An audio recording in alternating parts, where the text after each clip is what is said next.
He said, the job's yours if you want it, but I don't want you to say yes until you take your wife to go out to Bournemouth. I want you to go for a weekend when the team is there. I want you to see a match. I want you to see the town. I want you to take some time out there because it's, you're moving to a different country. And I don't want you to just do it because we worked together. We ended up playing Everton. We beat them 3-0. The stadium was bouncing. The energy was unbelievable. And I left there and I said, I think we're moving to England.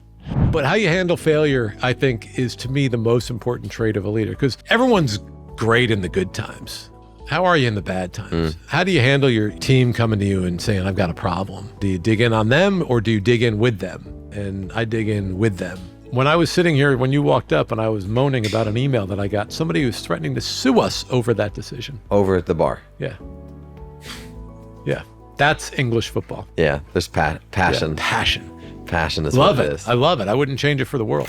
Hi, I'm Chad Biagini, host of the Excellent Leadership Podcast, and I'm joined today with Jim Frevola, President of Business Operations of AFC Bournemouth. Jim, good to have you, my friend. Chad, we're in London. Can you believe it? I'm excited to be here with you. Two guys from America, then one lives here, and one I think I've seen you more in London over the last year than I have in the U.S. in 10 years. Kind of my home away from home. Yeah. So that's why. Why wouldn't it be? But you need to invite me to a match. You're invited to home or away. And we're going to be in LA this summer too. So if you want to come see us in LA, that might be the one. Yeah. Yeah. You're a football guy. You've done UFC. You've worked in numerous other sports. How does an American business executive find his way to running a Premier League soccer team? This business, you guys know this business better than most people. It is absolutely who you know. I think you have to be good, right? So in our business, are we on, by the way? Is this live? Yeah, let's go with it. Let's go with it. In our business, you have to be good. You got to know what you're doing. But to go from Tampa or Vegas or, pick a city, to England, I think you got to know the right people. You got to know the right folks. And either you know the right folks or you know the right folks that will get you to the right folks. But for me, it was easy. Bill, I worked with him in Vegas and, he was pretty happy with what we did in the NHL, growing the brand there, starting off a team. Launching a team together. It has to be one of the most successful launches of any sports team in any league. I'm proud of that. I don't know that it's the most proud I've been in my career, but if it's not, it's tied. It's got to be. It was getting the invite to this right. podcast. That was close. That was a big moment for you. A big moment. I was glad it worked out. And only because I was across the street for lunch. Yeah. It worked out. Otherwise, I don't know if I would have made it. It's fair. It's fair. But you still framed the email. I think the thing for Bill was, I know that we can be successful together. We've done it before.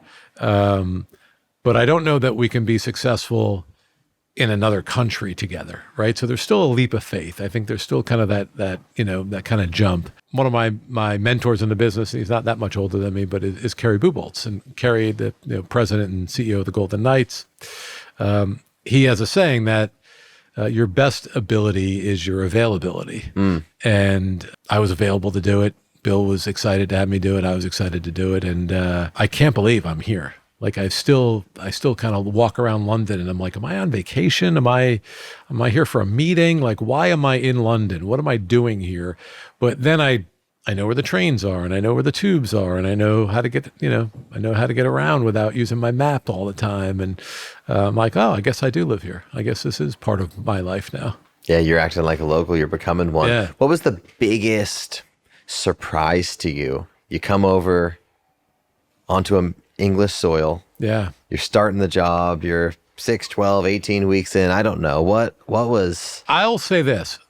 I underestimated how hard it would be to move to England. And I don't mean it geographically. I don't mean it logistically. I thought, well, I'm not going to France. I'm going to a place that speaks the same language for the most part. I'm going to a place that culturally is going to feel pretty similar to where I'm from, I thought. It only took me a couple of weeks to realize, no, I'm in a different country. Like, this is not as similar as I thought it would be. That surprised me. I thought it would be a lot. I thought it would be like moving from Vegas to Tampa. It was just, it's another state, just another, going across the ocean, no big deal. If I moved to Hawaii, I would have thought no big deal. But no, it's a big deal. I may as well have moved to Paris, or I may as well have moved to, Portugal, Budapest. It's a different country, and it was an adjustment that I didn't think was going to be as not that it was difficult, but just as dramatic as what it is. You're moving your life. Like, it's a whole new ballgame. You can't get credit easily. When was the last time you had trouble getting credit? Yeah. Right? I had to like beg to get an apartment, beg to buy a car. If I didn't pay cash for a car, I wasn't going to get credit. So the first car I bought, I paid cash for. I was like, I don't want to deal with the credit. And they're like, well, we can't get you a car. I'm like, well, I'm going to need a car, so I'm going to have to pay cash for a car, which was kind of weird. And then finally I bought another car because my wife's like, well, what about me? And I'm like, all right, well, I figured out how to get credit. Getting your driver's license. I still don't have my driver's license. I can't pass the test. I failed it. I'm a pretty smart guy. I know how to drive. Yeah. It's just different. I can't pass the written test. It's just that different. It's just hard. It's not like, they show pictures that are different. The road signs are different. I know how to drive, but so I couldn't get a credit card. My credit limit on the first credit card I got at Barclays, my credit limit was £200. How long does it take to establish credit? Like a month. No. They only did it because of my position. Yeah. That was the only reason why I got my credit extended.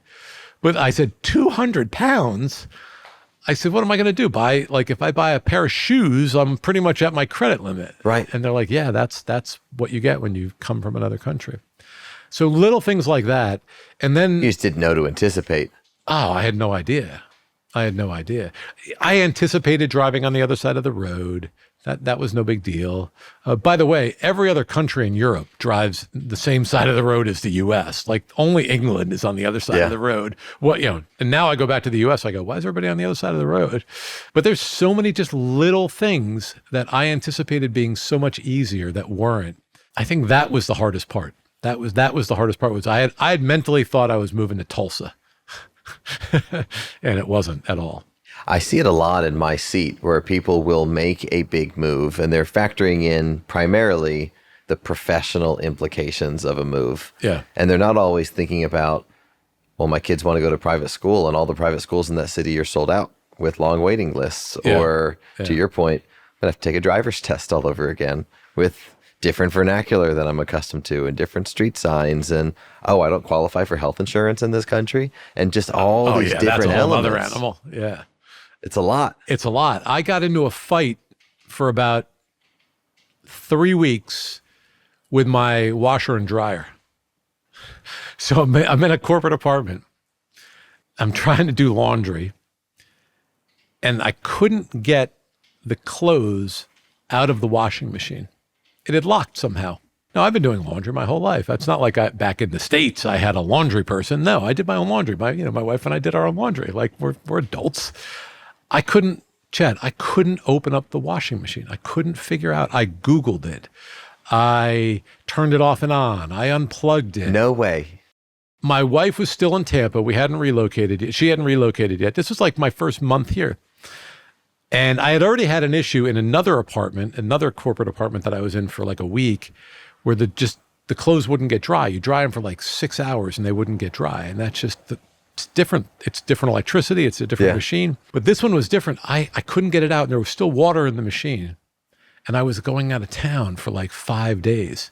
So I'm like, the last thing I want to do is come back and my clothes are moldy and for sure. Just, So I like sheepishly had to call somebody at the club, and I go, I need help.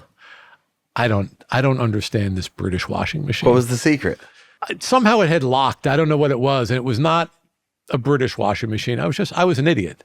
But I kept saying, no, it's a British machine. Something's wrong. I had already had struggle getting a car. I'd already had struggles getting credit. I couldn't pay for the washing machine because I only had $200 on my credit card. Right. So I had to call somebody at the club, and I'm like, can you please have somebody come in when I'm gone and save my clothes from the washing machine?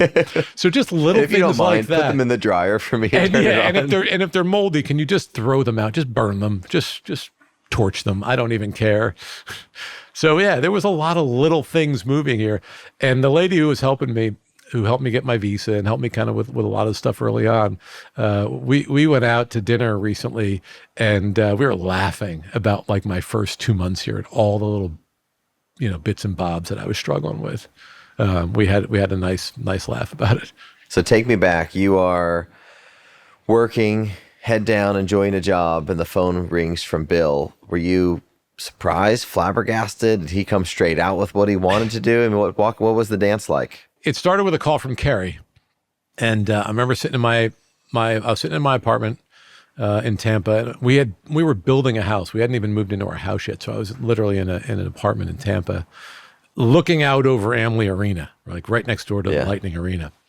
Carrie calls, and Carrie and I are good friends, and I pick up the phone and we talk for a few minutes, and he says, "Hey, Bill wants to know if you'll take a call from him." I had stepped out onto the balcony to talk to him. I was like, "Well, sure, of course I will. What's it about?" He's like, "Well, he wants to tell you." I said, "Okay." So I hang up the phone. I go back inside, and I said, "When's he going to call me?" He's like, "Soon. He'll call. I'm going to tell him, if you're free now, I'll have him call you." I go, "Okay." So I go back inside, and I'm waiting for Bill to call. I sit down next to my wife, and she's like, "What did Carrie want?" I go, "Oh, Bill wants to call me." And she said, "Why?" Not that I left on very good terms with Bill, but I probably hadn't talked to him since I left. I was only gone 6 months at that point. I said to her, I don't know what made me say this. I said to her, "I think we're moving to England." Really? Yeah. God's honest truth. You had this feeling. I just had this feeling because I had heard in the background that he was, and I knew that he hadn't closed on the team yet. So, but I just had a feeling, and Carrie wouldn't tell me, and then Bill called, and he's like, "Hey, did Carrie tell you why I was calling?" I said, "No." He said, he said you wanted to tell me, and he said, "What do you think about Premier League football?" I said, "Bill, I can't lie."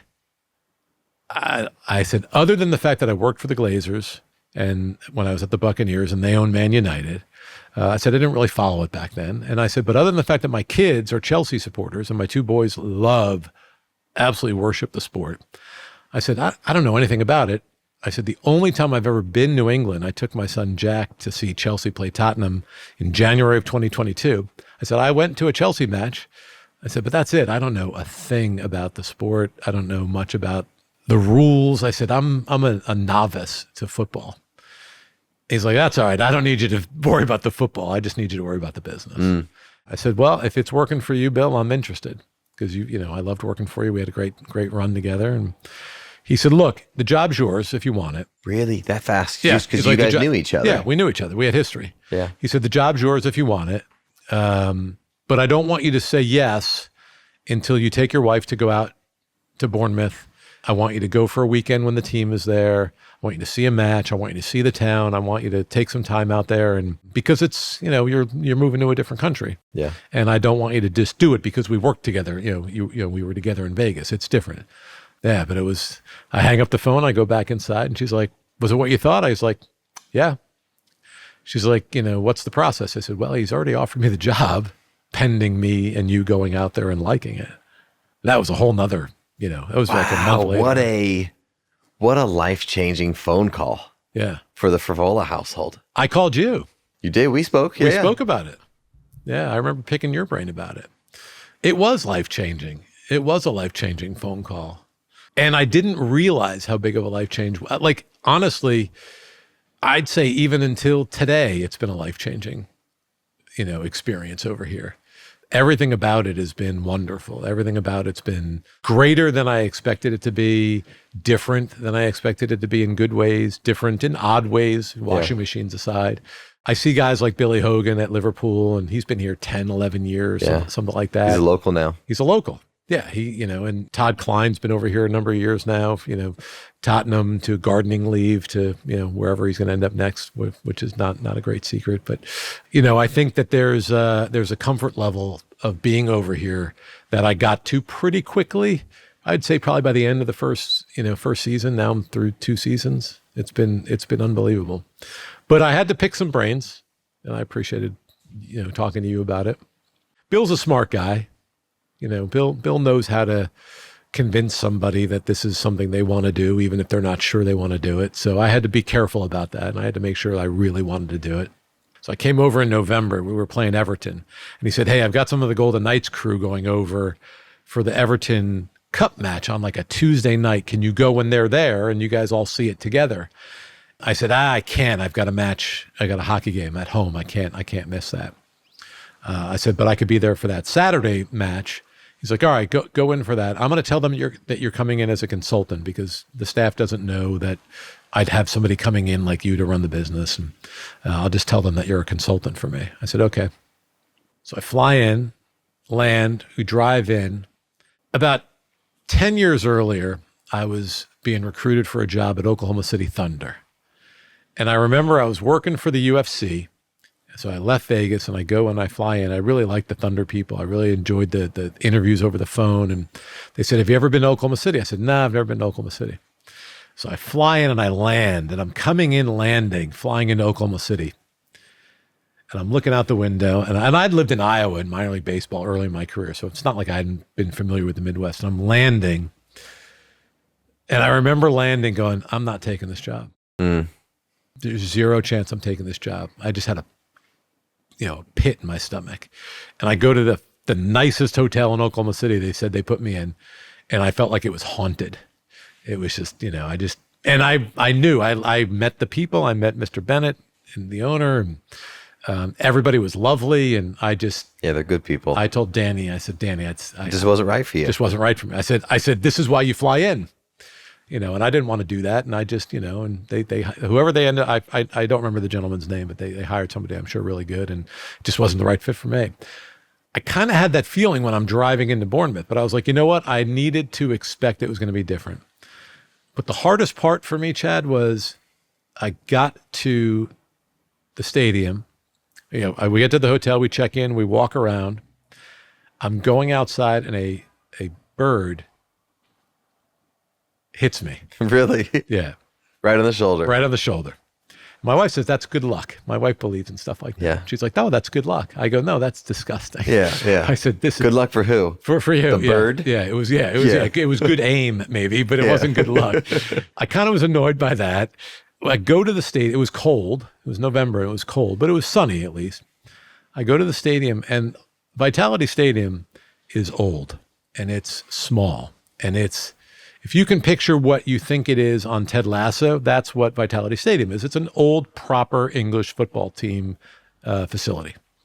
And I go into the offices and it's ugly and dated and the carpet's nasty and the doors look like they belong on cruise ships. And I go back to the hotel and they toured me around, and I was there a couple hours. I go back to the hotel. I walk in. My wife's like, well, what'd you think?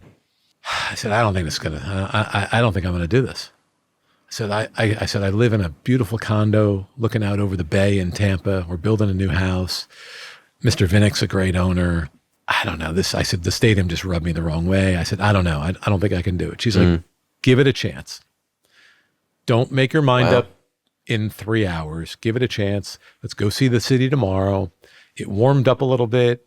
It was beautiful the next day. We ended up playing Everton. We beat them 3-0. Stadium was bouncing. The energy was unbelievable. And I left there and I said, I think we're moving to England. We called the kids and my boys are like, you're an idiot if you don't take this job. It's their dream job. You're doing their dream it's job. The Premier League. What are you thinking? Of course you're taking this job. Like, it's a step up career-wise. Like, everything about it's a positive. Like, why are you even thinking about this? And yeah, it was like that. My brain switched like that. Wow. One night to the next. The night before, I was not taking it. Carpeting and portholes on doors had me like that's how feeble I am sometimes. Yeah, but mentally. we are emotional beings, right? We're a right and left brain. Aesthetics and stuff matter a lot. I mean, even as you think about culture change, it's not simply process and systems and values. It's also the office environment. That stuff does matter. So no one would fault you for looking at it and feeling one way. And then the rest of the time, you've got to see if what you're experiencing matches the aesthetics. So the Vegas crew had come out, and one of the recommendations they made to Bill before I even got on the ground was invest a little bit of money, not a lot, a little bit of money into the building. aesthetically. You're not going to get any money out of it. You're not going to monetize this, but it's going to be a feel good, not for Jim, not for Bill, not for the, but for the staff and for the supporters and just a little bit of investment. And we really in like 3 months transformed the building into at least something that you could be proud to walk into work every day if you're an employee and a crew member for us or a supporter walking in. It had fresh paint. Like we tidied it up. Yeah, it matters. And it mattered. And it changed my mind just overnight. Jim, we all know in our jobs that networking matters a lot. And you spend a career building a network, building trust and relationships. And for the most part, people who work in sports management, they get to continue building the same network deeper because they're usually staying within their country. Yeah. So now you've moved to an entirely different country. The network you had before is thousands of miles away. You probably knew almost nobody here. Yeah. What learnings did you have in how you build a network again? Because you probably gave advice to young people all the time on here's how you build a network, but you probably didn't have to build one in a long time. What did you learn? Kind of two ways, right? One was building a network of, are we going to hire people? And am I tapping into my US network, or am I going to have to tap into a UK network? So I had to think about it from that lens and that perspective. And Bill didn't want to hire a bunch of Americans. Like, that would have been easy, although it wasn't. We tried to hire some Americans and couldn't get them because not everybody wants to move to England. Not everybody wants to move, their family, their kids, their spouse, their significant other, whatever the case may be. So I had to learn to network differently in a way that is probably not HR proper, but I probably profiled a little bit more than I normally would. And I don't know if that's right or wrong, but I did. I was like, all right, who's at a point in their life where either they're young enough that this is an adventure, or they're old enough that this is an adventure, or that they might not have a tie back, that moving from Miami to Vegas or New York to Charlotte doesn't matter, but moving from Charlotte to Bournemouth is going to impact a career decision. Yeah, a big move. And then you flip it to the other side, which is my network of business and relationships within the league, and not knowing, other than Billy, who I didn't really know. I mean, I knew of Billy. We'd cross paths a little bit. And Todd at Tottenham. I didn't really know anybody else in the league. I didn't know anybody at the league office. Those are the only two guys I knew at a team. Yeah, I knew Tom Glick at Chelsea when he was there briefly. I just said, I got to jump right in. And as a shareholder, director of the club, shareholder, basically said, I'm going to be at every single league meeting, if they're in person or not. If you can have the choice to join by Zoom or not, I'm going in person. I'll get on a train. I'll come up to London. I'm going to be in person at every single thing I can be at, every networking event, every opportunity I can be to be in this city or Manchester or some of the other towns. I'm going to go to every away match. I'm going to meet every other team's executive. I'm going to have my commercial team bring me to every meeting that I can go to.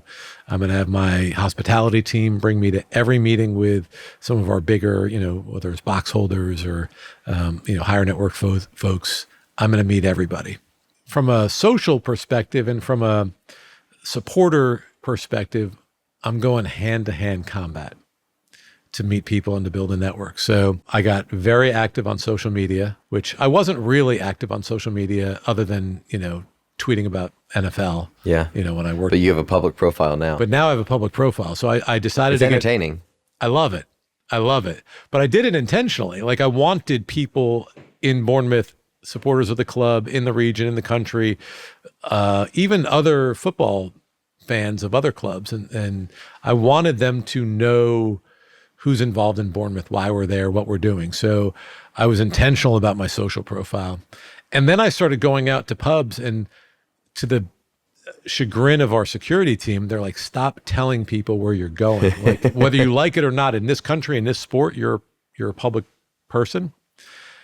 I said, no, I'm going to these pubs and I'm going to let them know if they want to come and have a pint or watch a match with me, like, can do it. let's do it.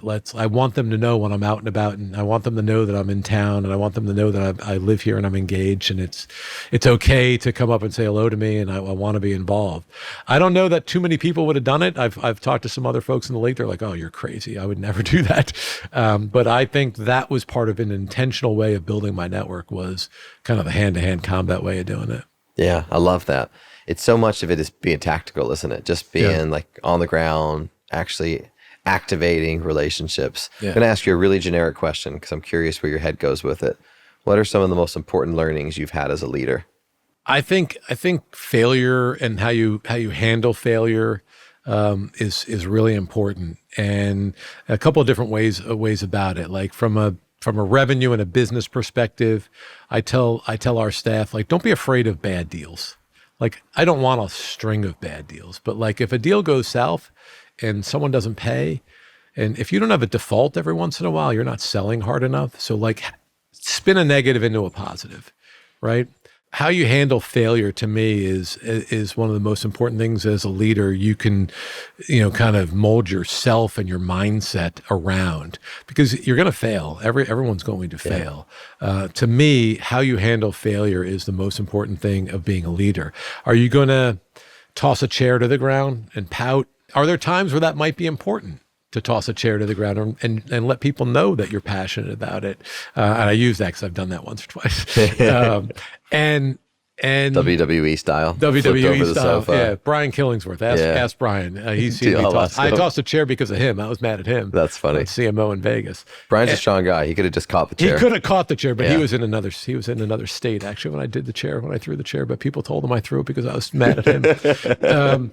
But how you handle failure, I think, is, to me, the most important trait of a leader, because everyone's great in the good times. How are you in the bad times? How do you handle your team coming to you and saying, I've got a problem? Do you dig in? Do you dig in on them, or do you dig in with them? And I dig in with them 99% out of the time.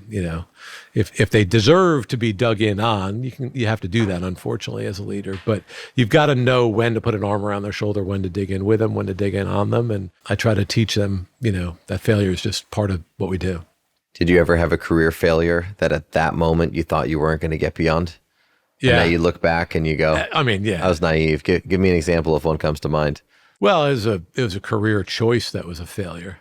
I was at the University of Miami. I was associate athletic director for my alma mater, living in my home. I was born in New Jersey, but my hometown is Miami, Florida. My kids were all born there. My wife was born there, and I got lured away to the Cleveland Browns by friends that I'd worked with at the Dolphins, and I never should have taken the job. I shouldn't have taken the job. It was just but I loved the people. It just wasn't right from the get-go. 2 weeks in, I knew.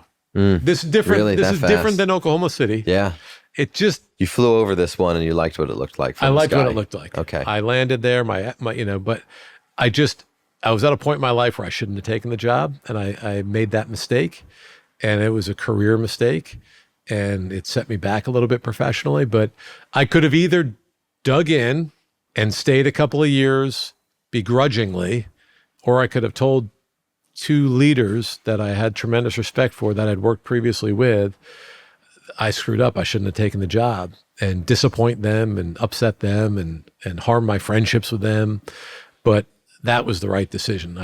I would have been disingenuous to them if I would have just faked it, and I would have been faking it and made a mistake and didn't ever make that mistake again. And it's why 5 years later, 4 years later, whatever point when I flew into Oklahoma, as soon as I knew, I was like, I'm not going to say yes. Not going to say yes to a good job with a good organization, a good owner, knowing I don't want to be there.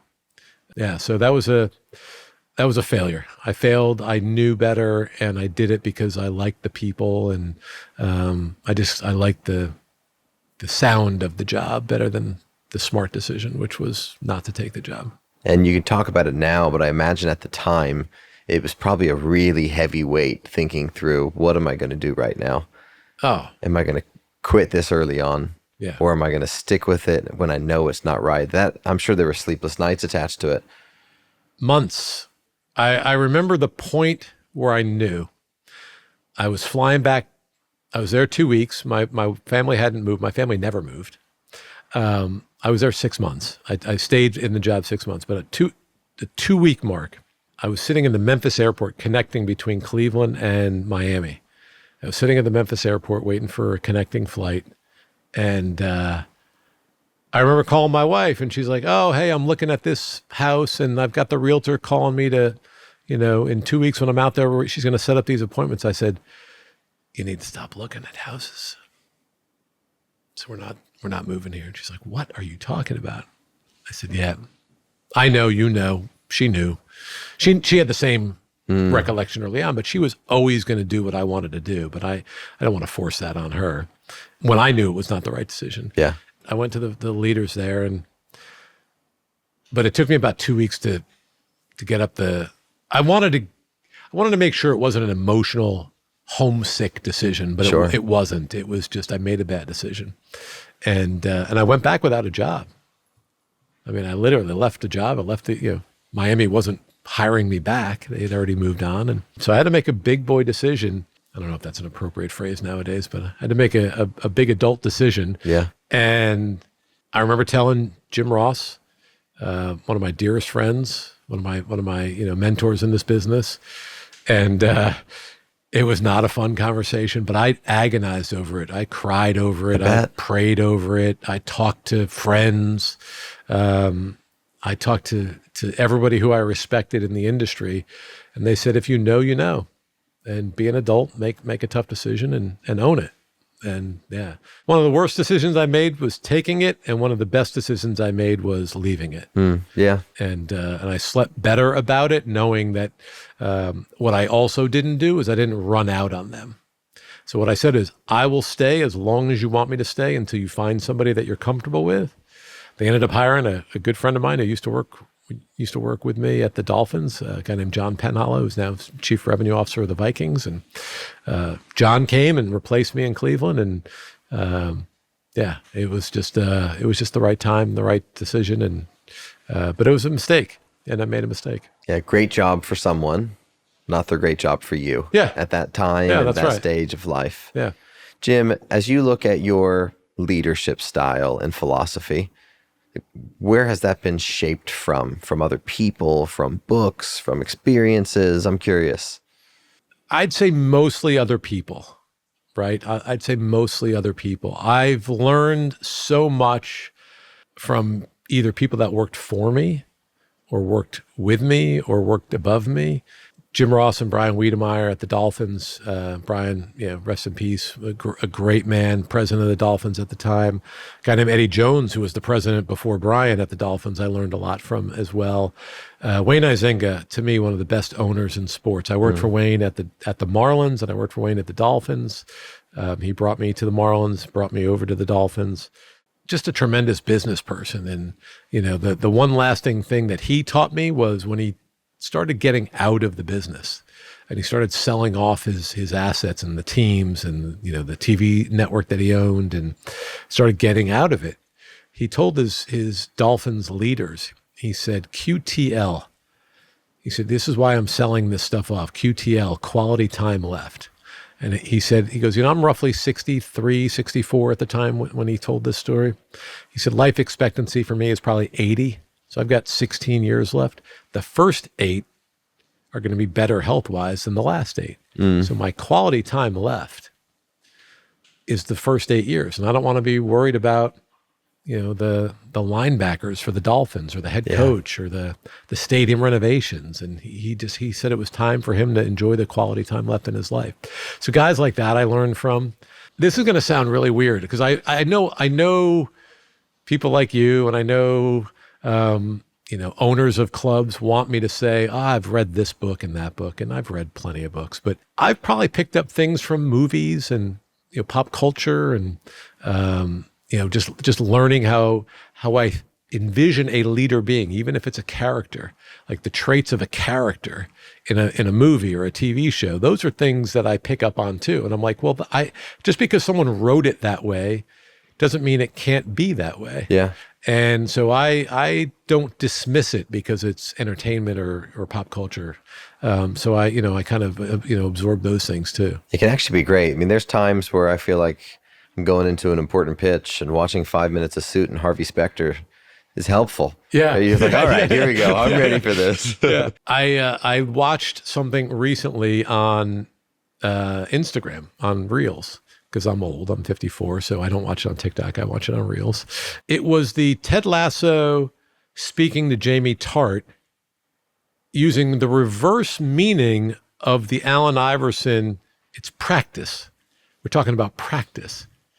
And Allen Iverson was using it in a negative connotation. It came off for Allen at the time. And Ted was using it as a way to motivate Jamie Tart, the character in Ted Lasso. And I watched it on Instagram just like a couple nights ago. And I was like, that's brilliant writing. They took the exact same words, which were a negative for Allen and his reputation, and kind of, didn't sit well with a lot of folks, how he portrayed himself then. And they turned it into a positive of a leader and how he tried to motivate his player. And I was like, that's pretty neat. Yeah. So like I just saw that a few nights ago. It stuck with me. There are actually a lot of great life lessons in Ted Lasso. Yeah. And you probably feel the two of you are living parallel lives to some degree. I don't bring it up because of where I am today, because I would, even if I were still in hockey or the NFL, I'd bring that up. But yeah, I do feel like I'm living it in a weird way. He was the sporting guy and I'm the business guy, but I love Richmond. I love going to that part of town. Like, I've been there multiple times. I took a lot from that show. I actually really liked it. I thought it was well written. How is working at a Premier League club different than working at an NHL team or an NFL team? Relegation. If I were Don Garber, if I were every MLS owner, I would figure out a way to introduce relegation into their sport. Relegation is the scariest part of my job, and I have no control over it. Right, the guys on the pitch control it, the coaches control it. That side of it's out of our control, and I wouldn't change it for the world. I think it's the best part of the sport. It's what makes every possession, every minute, every second of the matches matter. Is that for clubs like ours that are always going to be in a relegation battle, whether you're 7th or 20th, you're in a relegation battle. Big Six clubs probably aren't. I think that is the biggest difference. I would say the other big difference, the structure is more structured in the U.S. sports than it is in the Premier League. I think I would mostly use that as a positive, the structure being better. I think there's some negatives to the structure of kind of the sport over here. And I don't just mean Premier League. I mean all of kind of European soccer and football, sorry. Major League Soccer in the U.S. Has the U.S. structure from a business perspective, but I think they need to adopt the sporting structure a little bit more. As you think about this journey being with the Cherries, what are some major changes you've done in customer experience, or maybe bringing some of the learnings you've had from other sports into English football, if any? I think we stereotypically say we are trying not to change the culture of the sport. I genuinely believe that. Bill believes that. I believe that. But we also fundamentally believe that people want to have a good time. And obviously at the Golden Knights, we were well known and popular, and kind of received a lot of accolades for our show, for our game presentation, for being in Vegas. It's a little glitzy, it's glamour, it's excitement. So we tried to institute a little bit of that. We introduced a DJ from a game presentation standpoint. First couple of matches, we got some grief over that, but now he's just part of the show. We created a stage area, like, we didn't have kind of a central focus for our pre-match, entertainment, and now we have a central focus for that. That was different. I don't see too many teams doing things like that. People criticize us for changing the music. I think that was crap. No, we didn't change the music, but all we do is turn it up. We made it louder, but we didn't change the music, and we're playing the same music. The guys that are picking the music are the guys that have been with the club for 10, 12 years. They're like, oh, all you did was tell me to make it louder. We just made it a little bit louder. So we're trying to do things like that, but where we've really dug in is, how do we take a club that is making coins in the cushion business revenue, How do we try to monetize it better? And we'd made some unpopular decisions with the supporters early on where, when you're 11,300 seats and you only have 200 hospitality seats or 250 hospitality seats, and, the rest of the league, the rest of the league is, thousands. And that's where the revenue's coming from. We had to make some really hard decisions. We had a bar. This is the textbook example of what we did. This is a perfect example of what we did. We walked in, we saw this bar, holds about 225 people. There was lines outside the bar that's attached to the stadium. People were queuing up in the rain, and I'm like, "Why are you queuing up?" They're like, "Oh, the bar only holds 225 people. We can't get more people in there." And the first couple of matches, I'm like, I got to get more people in there. I've got to get these people inside. I don't want them outside. It's a bad experience. It rains here a lot. It's cold a lot. I want to get them inside. And people would come to me, "Jim, I need to get inside. You got to get us inside." And I'm like, okay. And I talked to our head of hospitality. I said, "How much does this bar generate in revenue?" He said, 67,000 net. I go, "Per match?" He's like, "No, for the year." I go, 67,000 pounds. That's it? How many does it hold? 225. I said, "Our top floor restaurant, how many does that hold?" 200 people. And how much revenue do we do out of there? 7 figures. It's the same space, roughly. Yeah. Yeah. And we're sold out every match. Oh, yeah, we sell out in like a day and a half, 2 days. I said, "Why haven't we turned this one into another restaurant?" "Well, it's a bar." "And how much revenue do we do out of this space that's the same size as that space, doing 7 figures, and you're doing 67,000 pounds? Had one conversation with Bill. I said, "This will not be a popular decision, but we have to do it. It's literally going to be one of the biggest percentage increases that we'll do for sure in this old stadium." And that money gets invested into better facilities and new players. New training ground. And so I remember the very next match, I go outside and some supporter was kind of giving me a hard time about the queue line. He said, "Jim, I thought you were going to fix this." I said to him, "I promise you next year you won't be queuing up outside here." That's all you said? And he's like, "I'm going to hold you to that." I go, "Please do." Because I'm not even joking. Like, I knew what I was doing. I was being a little bit of a jerk, but I wasn't being a jerk to him. But I was like, "You're not going to have to queue up because you're going to be paying to go in there next year." It was not popular. It still wasn't popular. We recreated an experience for them. We built a marquee for them that was a bar, and now they love it. And that bar does way more than 67,000 pounds in revenue. So we have the best of both worlds. We got our 7 figures in revenue. So we just had to take the mentality of U.S. business. What can I turn into revenue that's not completely going to alienate the supporter base? Give them back something, because I can't just take it away and not give them something back. So we gave them back a marquee area for them to have a bar, and then we turned the heated and air-conditioned space into a 7-figure room. This is your first time in a president role. What advice would you give to first-time presidents? Let's say they entered the seat tomorrow. Protect your owner. Take the bullets. Take the arrows. Step in front of the bus or the train. It's easy to take shots at it, especially in this league. It's easy to take shots at the owners. So to protect your owner at all cost. Not easy to protect the owners, and every owner is different. Some owners are a little bit more public.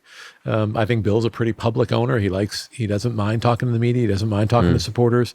So protect them. Just do everything you can to make the right decisions for the business. Take things off of his plate. Don't let him take unnecessary arrows, and protect your owner at all costs. To me, I asked Steve Griggs at Vinnick Sports Group for advice. He gave me that advice, and it's proved to be true. There's another big piece of advice that can be inferred from your story, which is when you leave well. Yes. Because you got this job having left on good terms. You performed excellently until your final day. You must have. Yep.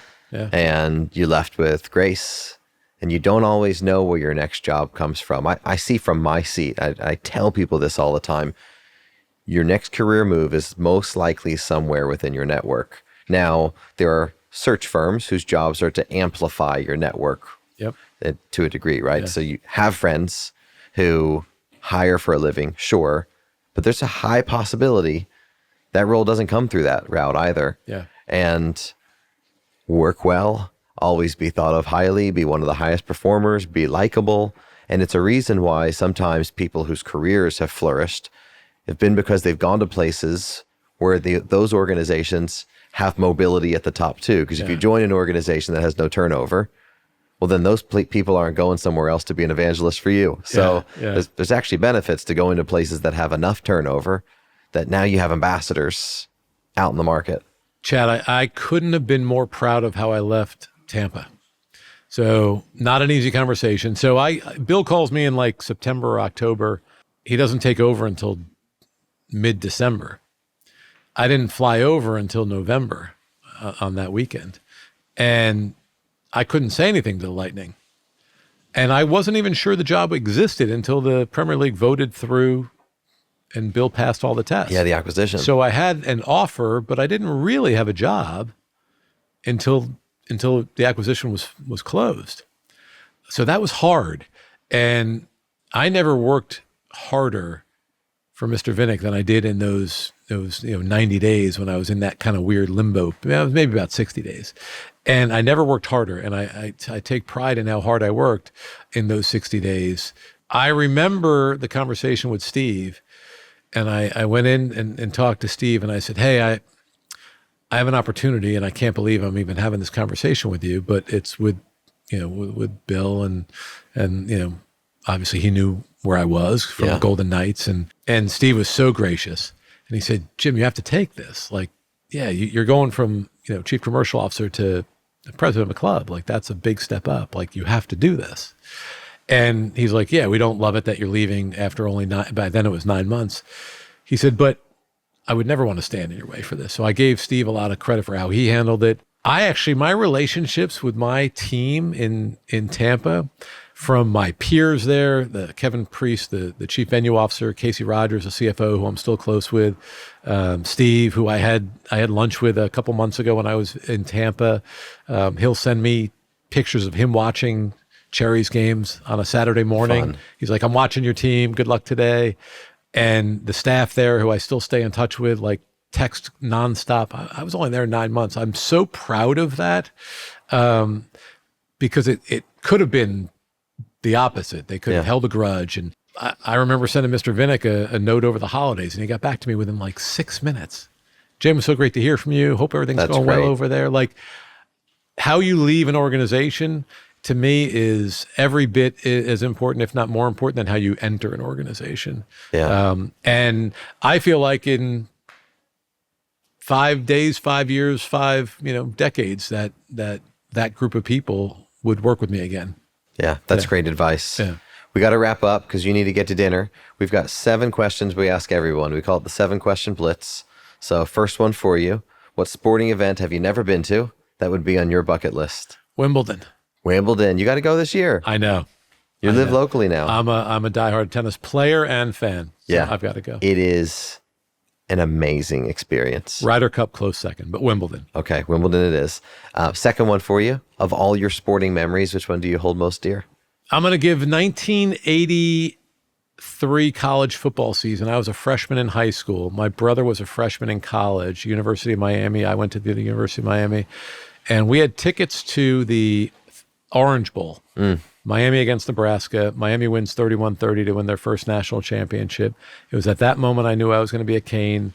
It was at that moment I knew how important college athletics was. Changed the trajectory of your career? Changed the trajectory of my carear. I like that answer. Yeah. Do you golf? I do. What 3 people would you want to go golfing with, either current or historical? Wow. JFK? Wow, that's a really good one. I'm going to put my dad in there. My dad never played around a golf in his life. He can drive the cart. And my buddy Mike, this guy I grew up with, played golf. He was the first person I ever golfed with, and he's the guy I golf with. There's a golf course that's long out of business that I can remember every single hole, every single trap, every green, every pin position. I probably played that course with Mike 1,000 times. You owe it to Mike. Yeah. He's the one that got you in it. Yeah. Jim, do you have any professional pet peeves? Just things that just irk you in the workplace? I don't like the clock punchers. You don't have to. You need a work-life balance, but I don't love the clock punchers. I'm still old school that way. Yeah. I'm not the first guy in the office, and I'm not the last guy to leave. But I just think that sometimes there's too many clock punchers in this generation still. What's something about you most people wouldn't know? I was a play-by-play baseball broadcaster for 5 years right out of college. That explains the great voice. Yeah, 5 years of baseball play-by-play. I thought I'd be the voice of the Yankees. I love that. That's really good. How many MLB teams are there? Are there 30? 30. I'm the 31st best baseball play-by-play announcer You're that good in the world. I love that. I love that. There's going to be more. There will be expansion, so you still have your chance. Yeah, there will be. If you did not work in sports, what would you be doing? Guy I mentioned earlier, Jim Ross, he and I always used to joke that we'd be a greenskeeper, but I guess that's in sports. I'd be a boat captain at Lake Como. That doesn't sound bad. Yeah. That sounds like a pretty nice life. I'll be a boat captain at Lake Como. And the next time I come to Bournemouth, where do I need to eat dinner? I'm going to give you my English football answer, the Westbourne Pub. Westbourne Pub. The Westbourne Pub. All right, I'm in. Yeah. Jim, thanks for spending time with me. Chad, I appreciate you having me. Really love the conversation. This was great.